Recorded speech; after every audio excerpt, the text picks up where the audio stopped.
parents, welcome back to Food Prep Guide. We are back today with our annual seed chat video. I think this is probably the third one that we have done here on YouTube, and it is one of my favorite videos that we do every year. It's where I will take you through all of our seed options and show them to you and tell you what we are growing and why we are growing it.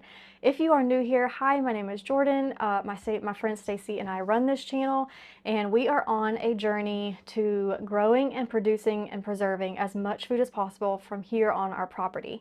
That goal has shaped how I garden. I don't garden like I used to. I garden for volume now more so than specialty varieties, and you will see a lot of that. I live in the South. I'm in zone 7B/8A, and we deal with very, very heavy pest pressure as well as disease pressure.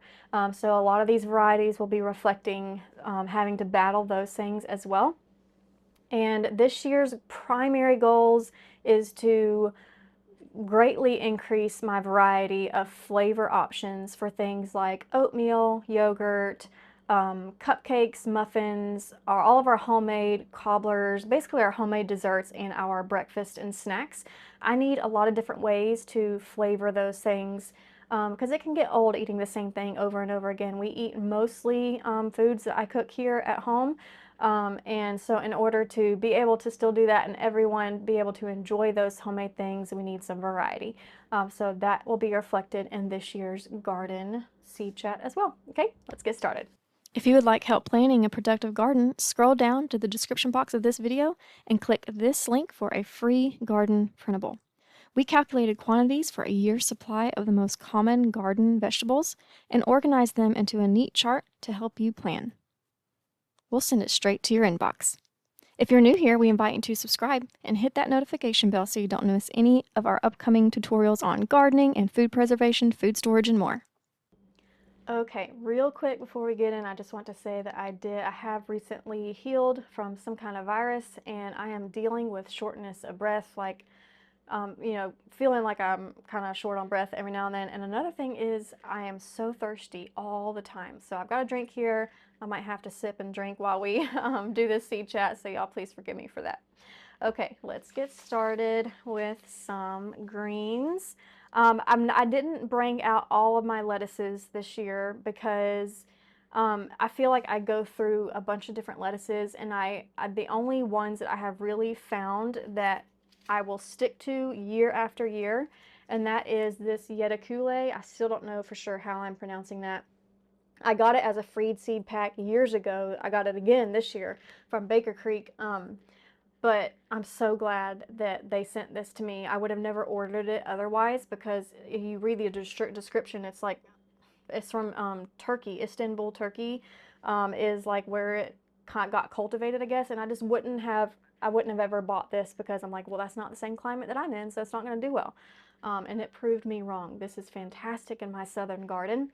The other one is another one from Baker Creek, and it is their salad blend that has a Rocky Mountain seed variety in it, and it's just called their salad blend packet.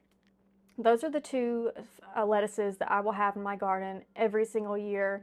Other than that, I am testing out all different kinds. So I didn't bring out all of those, but lots and lots of different lettuces that we're testing out. One thing for sure that is tried and true around here is dwarf blue curled kale. Dwarf blue curled kale.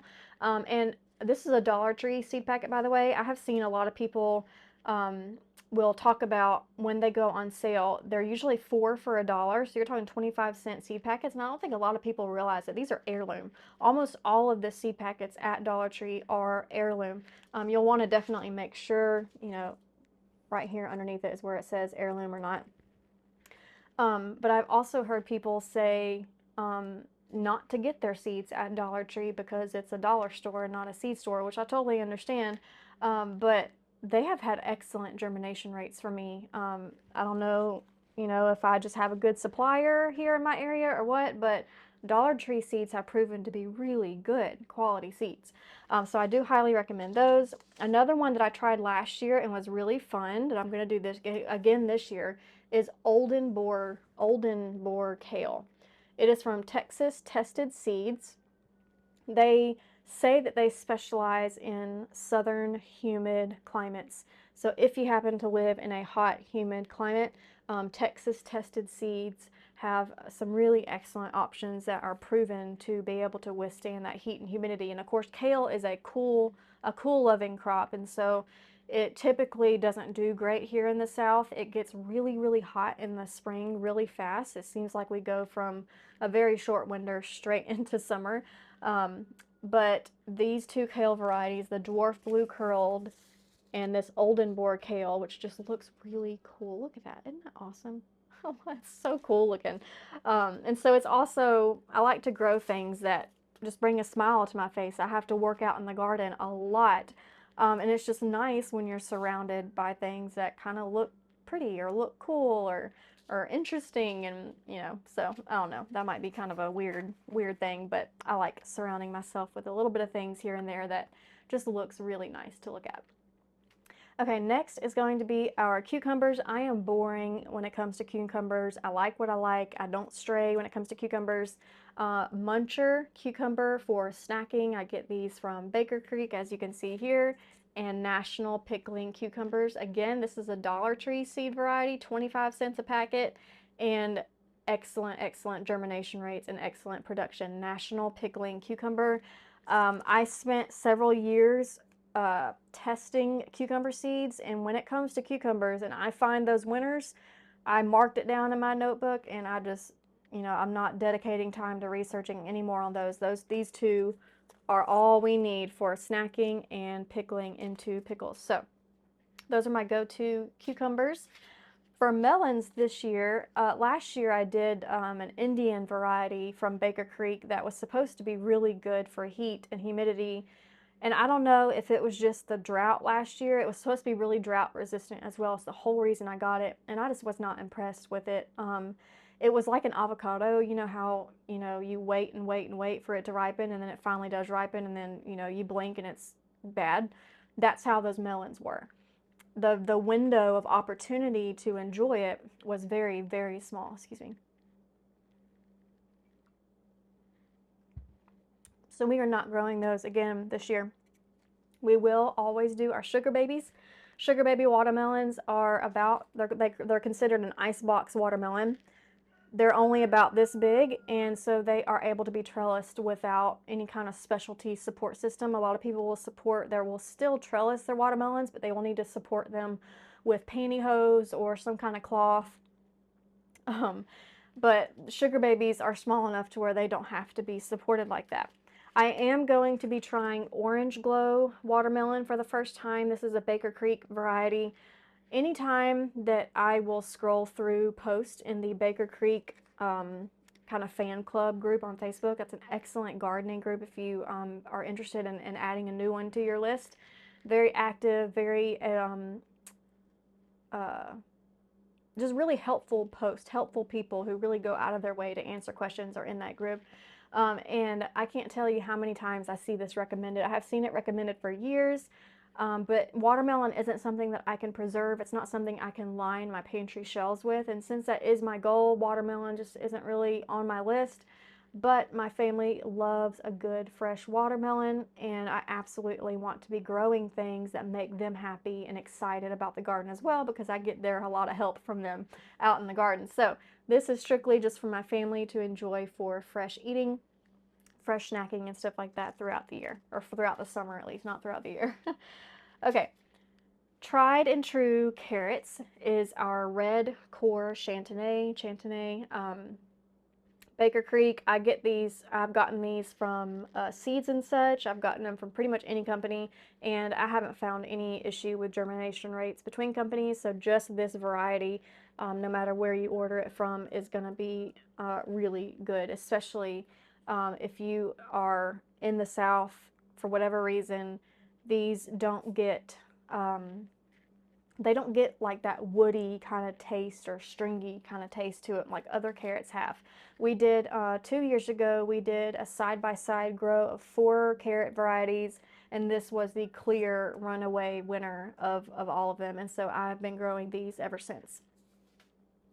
For our onions, we purchased from Dixondale Farms and I do not have those yet. I need to put my order in very soon, but we do the red, is it Spanish red? Oh, I can't remember, but it's a red onion and then a sweet Texas, the Texas super sweet onion. And I will just purchase the sets or starts from them and do that. But I am going to be doing some green onions this year. I have grown garlic chives and just your regular standard green onion. I still have those growing out in the garden. It grows all winter long here. And it's excellent to just be able to go and clip off some and top off a baked potato with. We do it all the time, slice them up, put them into salads all the time. But I want something that's a little heavier than just your standard green onion. And I'm going with the Ishikura bunching onion this year. It has a thicker, when I say heavier, I mean like a denser stem, not just all leaf, because the leaves on the green onions are like hollow. They're essentially like a straw. And I want something that has a little bit more density to it, and that's what this Ishikura bunching onion, something that I can still chop up and saute in butter for almost like a very slightly caramelized onion type flavor, even after my sweet onions are gone, because they do not store well. I do turn them into things like relishes. I do freeze some. We do freeze dry some. But they just run out pretty quickly. I'm usually out of those onions by November or December. And so I'm stuck buying them from the store January through, early summer. So I'm hoping that I can get this to be growing all year long like my other green onions do. But giving me some more density to work with caramelized onions, if that makes sense. That was kind of a long description for that. Okay, tried and true, absolute favorite squash of all time is the Zucchino rampicante. This thing trellises, it vines. It's a vining squash, not a bush squash like almost all the other ones. As far as summer squash goes, I know winter squashes vine. But this is like a zucchini, except it can stand up against squash bugs. I still have to go and kill the squash bug eggs. I still have to go out every other night and do my soapy water and tap the squash bugs into it and do some maintenance in that regards, but it's not the type of squash plant where I'm going to walk out one night and boom, it's dead because of a squash vine borer. It's resistant to the squash vine borer, and the squash bugs, even though they get all over it, they survive fine. And that squash vine borer is really the one that's responsible for the plant looking fine one day, and then you go out the next day and boom, it's gone. And so I have not had any issue whatsoever, and I haven't even had to wrap the stems in aluminum foil for these. If you have struggled with vine borers before, that is the way that I try to protect in the past when I have tried to protect yellow squash and other zucchinis and so, and even cucumbers. I have wrapped the base of the stem right where it comes out of the soil with aluminum foil very, very early on, and that has been able to kind of keep them at bay, but I haven't even had to do that with this variety. Not only that, if you are brand new to this variety, you see how it bulbs at one end and then it's very long and slender here? All of the seeds are right there in that bulb. So all of your seeds are here. That means all of this is seed free, which when it comes to preserving, that means less work for me having to de-seed. I can't stand de-seeding things, especially peppers. Oh, it takes so long. But this is awesome because I can just chop that off. I toss that to the chickens. I don't even worry about trying to scrape off every little bit because this is so prolific. We plant 2 trellises, approximately 4 to 5 seeds per trellis, so 8 to 10 plants per year. And I have enough to do all of our zucchini projects. If you are new to this channel, you may not have heard me talk about our fruit flavored zucchini. We use our zucchini for pineapple zucchini primarily, where it is cooked in pineapple juice and made to taste like pineapple. Well, last year I experimented with all sorts of fruit juices. I had my pH strips to make sure that that acidity is safe, and make sure it maintains a safe acidity level, and it is either the same acidity as the pineapple or even numerically lower, so we're good to go there. I tried strawberry watermelon, I tried strawberry kiwi, we did peach, we did all sorts of things, and my children we go through about 3 pint jars of that every week with their lunches. Their lunches are often almost like a charcuterie board of just meats and vegetables and fruits and some cheeses and stuff like that, maybe a couple crackers. And whenever we are out of our fresh fruit from the store, we do bananas, apples, and oranges. Whenever that runs out, we only grocery shop once a month, so I'm not running to the store and getting more. That's when I turn to my preserves in the pantry to get us through until the next month. And they go through, like I said, about 3 pint jars of those per week, and we have them in all different flavors, which really helps cut down on food fatigue. So if squash or zucchini has been an issue for you, or it's been an issue with bugs and pests, but if it's also been an issue where you have so much of it and you don't know what to do with it, and so you kind of just want to give it away to neighbors or hide them in their cars and run away, put them on their porch and run away, you can turn them into really nice canned fruit pretty easily. I will try to remember to link that video in the description box where I show you how to turn it into like a canned pineapple type treat.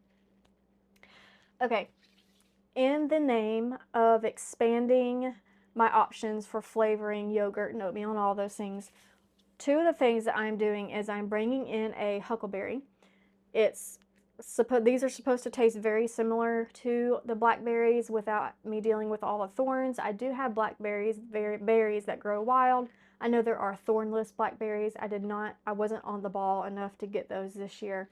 I might not be too late, but I don't know, I'll see. But the huckleberries are supposed to grow a whole lot faster and be a more pleasant way to harvest. And I will be making jams and jellies and syrups and stuff from that. And black goji berries, I probably will not get a harvest this year. This will be a time investment. But goji berries is something that I was introduced to when I was healing from a chronic disease several years ago. I had to drink basically a lot of red goji berry juice, and I just learned a lot about its nutrient profile and just how really beneficial it is to the human body. So I already knew about that. And when I saw these black goji berries, I was just really intrigued by it and did some research into that. And it seems to be even more nutrient dense than the red variety. So I want to get this into our garden, not just for flavorings, but for some health reasons as well. So huckleberry and black goji berry. Okay, we are almost to the tomatoes and peppers. I did keep those separate because those are play a very big role in our garden and have very specific reasons about why I choose. So before we dig into those, let's quickly go over this pile of our corn, beans, and peas. This year, I am doing 2 different varieties of corn. In the past, I have decided that corn was not worth growing in our garden because it took up too much space for not enough product at the end. But last year I experimented with putting those corn cobs to good use and making a syrup that tastes very similar to maple syrup, and it worked fantastic. That is something we've been flavoring oatmeal with. It tastes very similar to maple syrup, and so now I'm able to get not just the corn, but I'm also able to get flavorings for all of the things that we make. So it's worth it now to me to continue growing it in our garden. So I'm growing 2 new to me varieties that have been highly, highly recommended for the sweetest corn possible. And that is going to be Gurney's Gotta Have It. Gurney's Gotta Have It. It is their cultivar, so that's the only place you can purchase it is through Gurney's, and it's literally called Gotta Have It. I can't even tell you how many recommendations I have received from this. So this is the year that I finally got it, and I'm going to grow it in my garden. The other variety that has come highly recommended that I've never bit the bullet on and gotten it, peaches and cream. I mean, it doesn't really matter. You don't have to see the label. It's not pretty or anything. But peaches and cream corn, I have heard, is just an excellent flavor. One of the things that I have really been wanting with corn is the flavor profile. I feel like any corn that I've ever gotten from a grocery store, it doesn't taste like the corn that I used to eat 20 years ago. It's just something is changing the minerals in the soil, whether it be, you know, farm techniques stripping the soil of minerals or whatever it is, whatever the case may be, corn does not taste like corn anymore, at least in my opinion. I don't know if y'all have noticed that either. But I have heard that the peaches and cream corn is like that classic, juicy, sweet, but also very specifically corn. It doesn't taste sweet like sugar. It tastes sweet like corn on the cob should taste like and how it used to taste like. This is the variety that I have been recommended to me to solve when you're looking for that traditional corn taste. Peaches and cream corn. Really excited about trying that this year. I'm also going to try, I'll talk about that in the same note. I'm going to try the Three Sisters gardening method. Now the Three Sisters is corn, beans, and a squash. So I'm not going to do the pumpkin or the squash with it. I just don't have the room for that. But I'm basically going to try growing a pole bean up the stalks of the corn this year, just to save some space and open up another row for me for something else. And I'm excited about that because we don't need a ton of green beans. We don't love them canned. We love them fresh. Can hardly keep enough just to feed us some fresh green beans throughout the summer. We absolutely love them. But this is my go-to bean variety. It is the French Vortex pole bean. It's a fillet. That's a French fillet bean. And it produced one of the most beautiful green bean pods that I have ever grown. I have struggled in years past with really ugly bean pods, like they get bean rust disease or the bugs just cannot stay away from them, and so they're really holey, and I end up having to throw a lot to the chickens. But these bean pods were just stunning. They were that beautiful, long, you know, green bean pod. And another thing I noticed is in years past, if I did not harvest the green beans at the peak time of harvest, they would get really stringy and make it that much harder for me to preserve, make it, you know, more tedious to preserve. These I could let go until they were over, you know, they were about a foot long, and they never developed that stringy string to them. So this is my absolute favorite French fillet Vortex pole green bean. The other bean that we are growing this year is when I'm growing corn, it is a heavy nitrogen feeder. And last year I grew, what did I grow there? Cabbage. Cabbage is a very heavy nitrogen feeder as well. So that's not good. I need to replenish the soil. And so before I ever plant the corn, excuse me,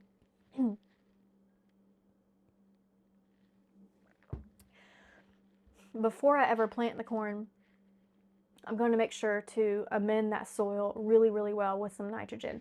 But when I plant the corn, I am also going to plant these Ford Hook lima beans. If you don't know, anything in the legume family, so your beans, your peas, your lentils, anything in the legume family is going to fix nitrogen into the soil, meaning it's going to put nitrogen into the soil instead of take it out.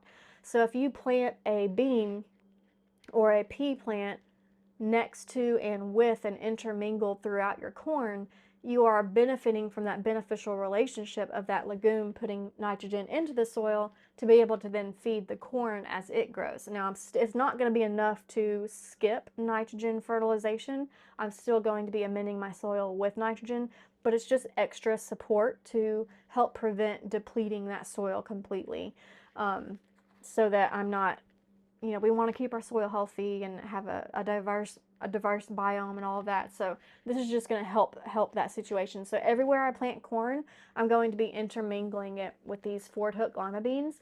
I have not grown this variety yet. It's from Burpee. I don't know if Burpee is the only one, but it is an all-American winner. It says heat-resistant plants produce heavy yields of 4-inch pods with 3 to 4 lima beans each. Harvest in about 75 days. I got this because it was heat resistant and an All-American Selections winner.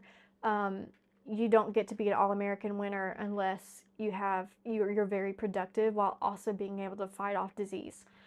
So I am planting that for the first time alongside my corn. We talked about those. Snap peas, sugar snap peas is one of our absolute favorite, especially my children's favorite thing to grow in the garden, only for snacking on while in the garden. We don't grow enough to preserve, we don't grow enough to even really bring much inside, but every single time we are in the garden, we are munching and eating on sugar snap peas. So the variety that I get is just the super sugar snap. I got it from Seeds and Such this year. You can get it other places though, but super sugar snap. They are very sweet, very crisp, and I haven't had any issues with them at all. I'm going to be putting these on my tomato trellis very early, like probably within the next 2 weeks. I'm going to go out and seed my tomato trellises with this. What that's going to do, my tomatoes don't need to go in until the last week of April. These can sprout as early as 2 weeks from now. And we can be enjoying that kind of snack before that we put the tomatoes in. And it is, since it is in the legume family, it will also be fixing nitrogen into the soil, which our tomatoes will need to feed off of nitrogen later on. So this is also a soil preparation selection to help support the growth of our tomatoes later on. And since I just talked about tomatoes, why don't we go ahead and get into that. Here is all the tomatoes we are growing this year. In years past, I have been an heirloom only gardener. I was a stickler about it. I felt very strongly about not growing hybrid. And that was a complete misunderstanding on my part. I was ignorant on what hybrid meant. I used to think that hybrid was synonymous with genetic modification, like artificially done. But it's not. It's just, cross-pollinating plants until you get a bigger and better variety.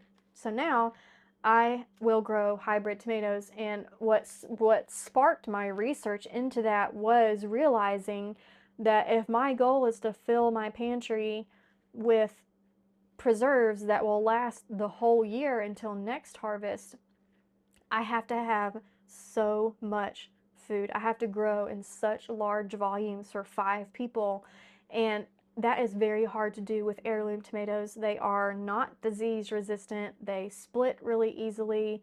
They are not very heat tolerant, and it's just a very big struggle that I have faced in years past. Hybrid tomatoes, they are cultivated to be disease resistant and heat resistant and all of those things that we have to have down here in the South. So with that in mind, I do always grow heirloom Cherokee Purple. It is the classic slicer tomato, so juicy, and the flavor is, it's hard to beat when it comes to wanting a tomato sandwich. This is what I'm gonna go outside and pick when I just want a tomato sandwich or a BLT. This is what I'm gonna pick. And even though I struggle with all those things I mentioned, disease, pest, all that, still a struggle, but it's worth it to grow just enough for fresh eating. This is not something that I can grow in large enough quantities to really preserve. But all of the rest of these I can grow in the large quantities. So the first one is going to be one that I'm trying for the first time this year based on many recommendations, and that is the Hungarian Heart. Hungarian Heart tomatoes. I don't know if this is a Baker Creek exclusive. I don't think it is, so I think you can get it other places, but they have almost like an ox heart type shape to it.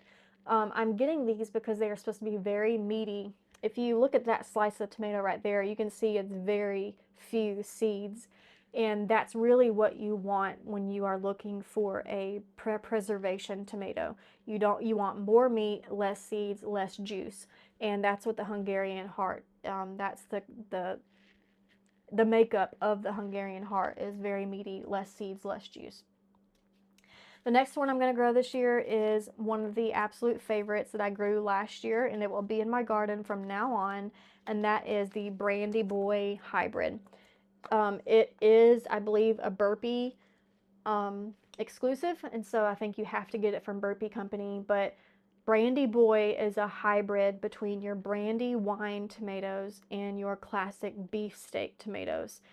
it is essentially the best of both worlds in one tomato, and I can attest to that. It was one of my outperformers, far and away outperformers last year, and it will be in my garden every year that I'm able to get it. It is hybrid, so it's not something that I can save seeds from. That's another thing that's I'm kind of having to work through because I'm so used to saving seeds from everything that I grow, being heirloom.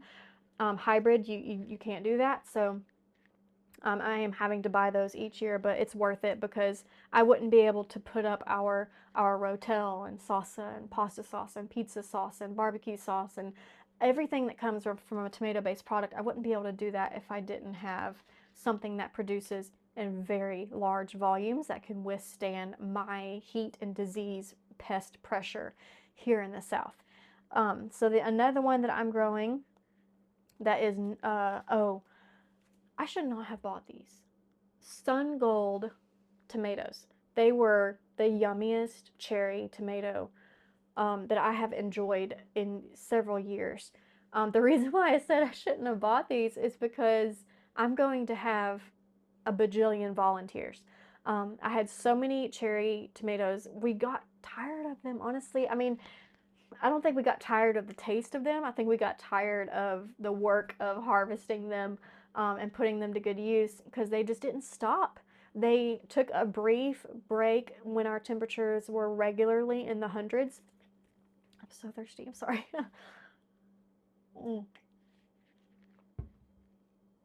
When our temperatures were like in the hundreds for like 2 weeks nonstop, they did kind of stop producing. But as soon as those temperatures dropped back down into like the 80s, they picked right back up and went all the way until our first hard frost. And they just dropped off the vine left and right because we just got tired of keeping up with them, to be completely honest. So I'm going to have these popping up everywhere. I have a feeling I'm going to be pulling more sun gold tomato plants than weeds when it comes time to clean up the garden in the spring. I don't know why I bought that because I think I'll have plenty of volunteers. But I mean, I know why I bought it. I bought it because it's delicious. Sun gold cherry. Absolute winner chicken dinner for tomatoes. Okay, next is our classic San Marzano. If you are a canner, you need the San Marzano tomato. It is the classic sauce tomato. The only downside that I found is it just wasn't very big. So I needed every plant to produce a lot in order to, be able to put a lot up, because they were kind of on the smaller side. But because of how meaty they were, with very little juice and very little seeds, every part of that tomato was usable as long as it wasn't eaten by a caterpillar or anything. So excellent, excellent tomato. Cannot recommend San Marzano enough. New to me this year, if I can find it, this is San Marzano as well. Oh, there it is. It doesn't even have a little label. I got it from a lady on Etsy. Marzanera. Marzanera is a recommendation that I got from Millennial Gardener. He is also down in the South and deals with the same type of heat and humidity that I do. And he grew the Marzanera either last year or 2 years ago. And it was outperforming a lot of his other tomato varieties. So I am going to take his recommendation this year and try the Marzanera. It is a cultivar of the San Marzano. It's a San Marzano mixed with, oh, what is it mixed with? I can't remember what it's mixed with, but it was crossbred with another tomato. I can't remember, but it's a Roma tomato. It's still the same type of sauce tomato, but it's supposed to be much more prolific, although a little bit smaller. So I might be a little disappointed with having a tomato that's even smaller than the San Marzano. But if the prolificness, is that a word? if it's as prolific as people say it is, it will all work out in the end. Another tomato that I am growing new to me this year is a Burpee exclusive, and it is the Super Sauce Hybrid tomato. I have heard so many amazing things about this tomato, each one averaging 1 pound for one tomato. That is huge, especially considering that it is in the, I believe it's a Roma. I think it's a Roma, but it's definitely a sauce tomato, so it's definitely meaty, definitely not going to be as seedy or juicy as your slicer type tomatoes. But they are supposed to be, I mean, you're talking like this big. No, a little bigger than that, like that big. Um, like I said, up to a pound average per tomato. So I'm pretty excited about that. Now, this says the fruits weigh in at 2 pounds. I don't think the fruits, every little fruit that I pick off of this plant is going to weigh 2 pounds, but 5.5 inches tall and 5 inches wide. That's a big tomato. So I can, when a tomato is that big, I can afford to not have every plant give me a bumper crop. You know what I mean? So I have some that are big, I have some that are small, I have some that are super prolific, I have some that are super big and meaty, and I'm just hoping and praying that when it all weighs out together, it's all going to equal enough to produce all of the sauce and salsa and all of the things that I need. Okay, I'm trying 2 more varieties that are new to me this year. Both of these came from the Millennial Gardener recommendations. Again, these are the varieties that he has said has outperformed a lot of his other ones for people who live in hot, humid areas. And that is Carmelo and Mountain Magic. Now, Mountain Magic is going to be like a grape tomato, like a cherry, probably bigger than a grape tomato, but a true cherry tomato, slightly bigger. It's going to be the type of tomato that you would slice maybe in half or maybe 3 pieces for the like perfect salad sized tomato. So they're not very big, but I'm getting these to fill in the gaps with my sauce tomatoes. When I am making canned tomatoes for all the things that we use tomatoes for, I don't stick to just your typical canning tomatoes. I will absolutely put slicer tomatoes in my salsa. I will absolutely put your, juicy, seedy tomatoes inside my rotel. I use it all, and I feel like using a variety of slicers and Romas and cherries and all of those different varieties of tomatoes give a lot more flavor than sticking to only the Romas for canning. So I'm depending on Mountain Magic to fill in some gaps for me as far as quantity. And the same thing for Carmelo. The Carmelo I went with primarily for its disease resistant. I think he said that Carmelo, if I'm remembering correctly, don't quote me on it, but I think he said Carmelo was one of the most disease resistant tomatoes that he has ever had, and he had a very tough time this past year. He has an excellent gardening channel, but he had a very tough time this year with disease because of the very high temperatures, the high moisture, lots of those hurricanes out that direction, and just a lot of disease. And I believe he said that Carmelo was one of his most disease resistant varieties that he had. So I'm getting that and trying that off of his recommendation this year. Okay, let's move on to peppers. Peppers have taken on a whole new meaning to me because I have discovered pickled peppers. In years past, I would only chop our peppers and dehydrate them. Now that I have a freeze dryer, I choose to freeze dry them. And I will use them all throughout the year, sprinkling and cooking and putting them into all sorts of stuff, but also dehydrating and powdering them and using those to make homemade seasonings. Absolutely delicious to have powdered bell peppers that you grew yourself that have so much more flavor than anything that you can get at the store. But I also learned about pickled peppers this year. Obviously, I've heard them. We all know that Peter, whatever. Y'all know what I'm talking about, that tongue twister. I can't even think about what it is, but something about pickling peppers or picking peppers. But I always thought they were gross, and that was such an assumption on my part. Like, I don't remember ever even trying pickled peppers. So I had a bumper crop of peppers last year, and I thought, you know what? I am going to try pickling some. They are so good. We put them on our pizza.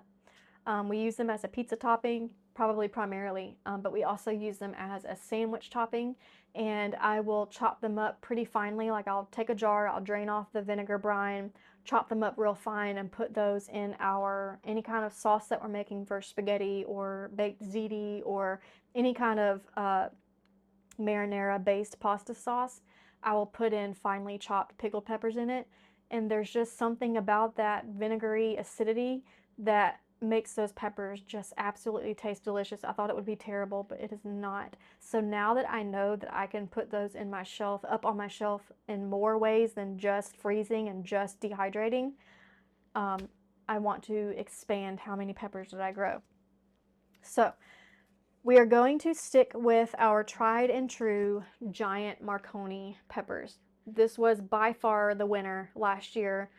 None of the other peppers even came close to the size and quantity that these peppers produced. I highly recommend giant Marconi peppers. These are all going to be sweet peppers, by the way. My family doesn't do spicy, so there aren't going to be any heat peppers in this selection. Everything I'm going to show you today is going to be a sweet pepper. So giant Marconi, proven. Of course, the California Wonder Bell pepper, those are proven as well. They did excellent for me last year. I'm growing 3 new to me varieties based mostly off of Living Traditions Homestead. They grow Emerald Giant.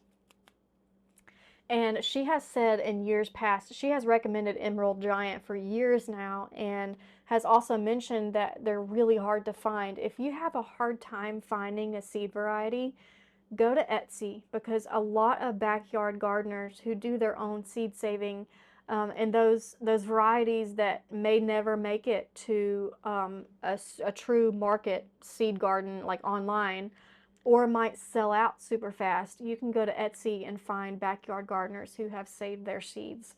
And so I highly recommend looking there. But I did get my hands on some Emerald Giant seeds this year, and I'm super excited. These things are massive, massive. I'm hoping they're going to be my new favorite after the giant Marconi. But this is another one that she has recommended, is the Ajvarsky. Not 100% sure if I'm pronouncing that correctly, but they are supposed to be really large as well, about the size of your palm, and just a really nice flavor.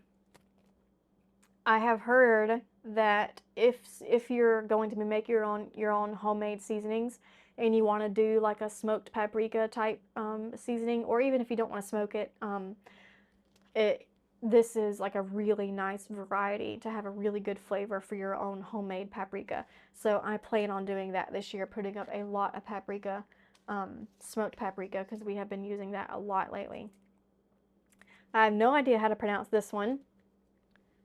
Doe d'Espagne. I don't know.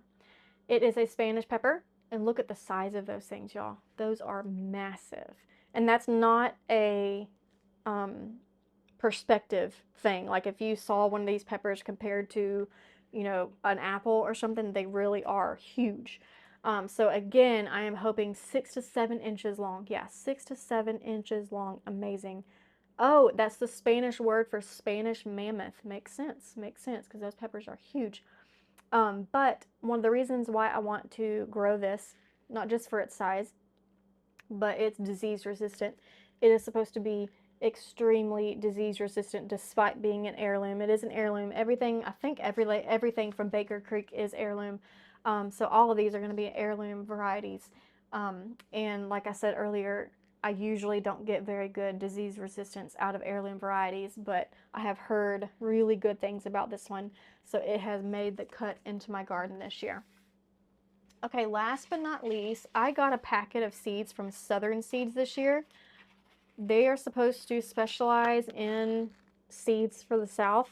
So that means pest pressure, disease pressure, all of those things. I got mostly just most of my herbs from here. Here's rosemary. I am growing stevia this year. I have heard it's very difficult to grow stevia from seed. That's not going to stop me from trying, but I am going to know that going into it, that it might be difficult to grow. But I used stevia years ago. I switched to stevia for anything to sweeten that's not a baked good. I do still use sugar for baked goods, but if I'm sweetening something like sweet tea, any of our herbal teas, smoothies, shakes, that kind of thing, we sweeten with stevia instead of any other kind of sugar or anything like that. And it can be pricey, especially with inflation right now. I'm still working off a stock that I bought back in 2023, so I don't know what the price is now, but everything is going up in price, so I'm sure that it has too. So I'm going to try and make my own liquid stevia from our homegrown stevia there. I've got some more green onion seeds. Oh yeah, dandelion. So this might be a little strange. I mentioned it in our planning video that I am actually growing a dedicated bed just for dandelion flowers. Obviously it makes a good tea. You can put the dandelion greens in your salads, but I mentioned that one of my goals is to greatly increase my options for flavoring things. And dandelion jelly tastes very similar to honey. And I'm actually, since I am going to be using it as a flavor additive, I think I'm not going to be making jelly. I think I'm just going to stick to syrup, make dandelion syrup, and you basically use it like honey. That's what my goal is. And in order to put up enough for us for the year, I need to grow a lot of it. So I'm growing, I think I'm going to do an 8 foot by 4 foot bed of nothing but dandelions. So that's something new to me this year. I got borage, always, always. The bees absolutely love it. Again, alyssum. Sorry, I don't know if y'all saw that low battery notification, but I did. Alyssum, that's another one that will always, always be in my garden. It smells so nice, but the bees absolutely love it. But besides that, it is ground cover. If you struggle with weeds and you don't want to use, pesticides or, not pesticides, herbicides, weed killers, that kind of thing in your garden, we don't use any of that. Sweet alyssum will grow along the ground. It sprawls out. Its nickname is called carpet. So, carpet, excuse me, sorry.